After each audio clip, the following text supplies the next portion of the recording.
Hello guys, today my topic is United States foreign policy and the Middle East. The Middle East has continued to garner the primary attention of the United States foreign policy since World War II. This paper seeks to explore reasons for this phenomenon, which to date has received little research attention. The significance of the Middle East area has increased rapidly since World War II, primarily due to economic, strategic, and political factors. Culturally, the region has numerous similarities with the West, dating back to the time of the Crusades in the Middle Ages and continues through modern history with the efforts of the Western missionaries and their educational activities. The Middle East consists of portions of three continents: Europe, Asia, and Africa. The land possesses vital resources including oil and waterways. The term Middle East is relatively new. In 1902, the name appeared in a series of articles in a British daily newspaper, The Times. After World War II, the term Middle East became widely accepted, especially in academic institutions and government agencies. The geographical boundaries of Middle East vary, and it's also called the Near East or Southwest Asia. In academia, Middle East refers to the Arab states of Asia, the Arab states of Northern Africa, Israel, and the non-Arab states of Afghanistan, Iran, Pakistan, and Turkey. The United States foreign policy towards the Middle East before World War I. American trade with the Middle East dates back to more than 200 years. In fact, commercial contacts between Smyrna, an ancient city in Turkey, and Boston began as early 1767, when Smyrna products, most notable figs, appeared in America. Thereafter, an American trading house was established in Smyrna in 1811, laying the groundwork for the first American-Ottoman treaty that was signed on May 7, 1831.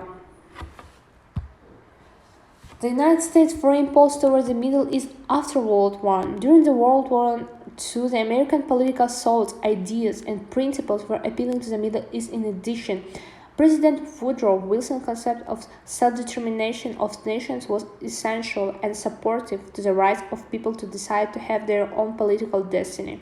These concepts were very attracted to the Arab nationalities' dreams to attain independence. Moreover, the Wilson ideas provided a stimulus to Arab nationalism in the years ahead until the creation of the State of Israel. The United States enjoyed widespread prestige and admiration in the Arab world. The United States political presence in the Middle East didn't intensify until the end of the World War II. Prior to that, three indirect occurrences may be cited in regard. First, Iran was used as a transit route for the sending of Lend-Lease supplies to the Soviet Union from 1941-1945. Aramco, the Arabian-American oil company, was established in Saudi Arabia in 1938.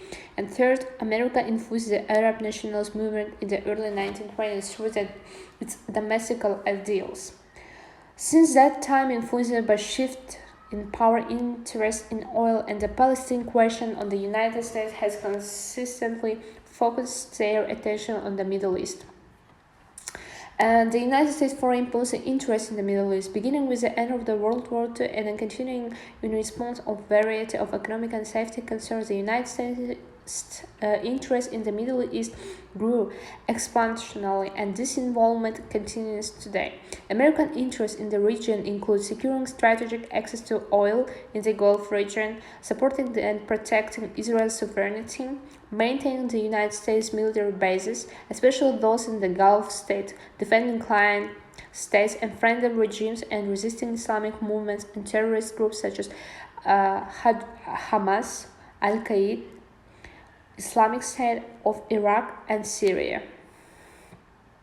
and many others that might affect American and their allies' interests in their region.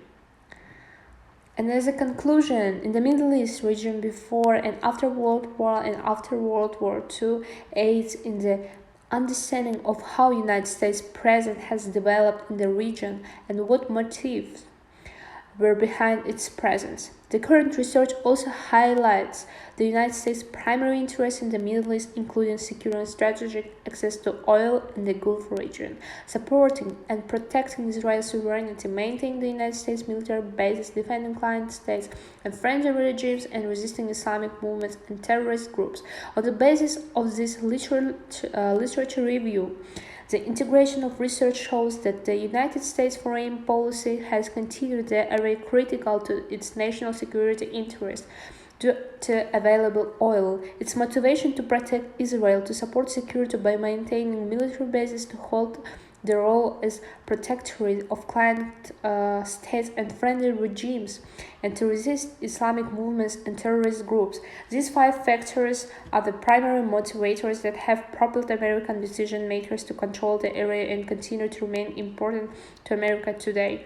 The understanding of the history of the significance of the Middle East and insight about motives and interests of American decision makers is important to students and scholars of foreign affairs as they influence and create policy. Further, this article provides a scaffold for future studies in the field, and additional exploration and research into each of these contribution areas is warranted. Thank you so much for your attention. And this is reference where I got all this information.